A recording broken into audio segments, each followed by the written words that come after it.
7 things Satan can never do. Satan cannot read our thoughts or hearts. The first thing Satan cannot do is read our thoughts or know the intentions of our hearts. Number 2, Satan cannot know the future. Satan is a created being, and while he is more powerful and knowledgeable than humans, his knowledge is finite. Only God is omniscient, meaning he knows all things, past, present, and future. Our future is in God's hands, not in the hands of the enemy. Number 3, Satan can never separate us from God's love. The third thing Satan can never do is separate us from the love of God.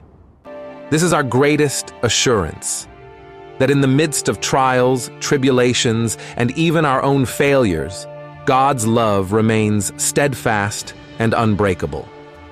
Satan can never create or give life. The fourth thing Satan can never do is create or give life. He cannot bring life where there is none. Only God, the creator of the universe, has the power to give life. In Genesis 2 verse 7, we read that God formed man from the dust of the ground and breathed into his nostrils the breath of life, and man became a living being. This act of creation is something Satan can never replicate. Number 5, Satan can never overcome the power of the cross. The fifth thing Satan can never do is overcome the power of the cross. Number 6, Satan can never force us to sin. While Satan is a tempter, enticing us with the allure of sin, he does not have the power to make us sin against our will.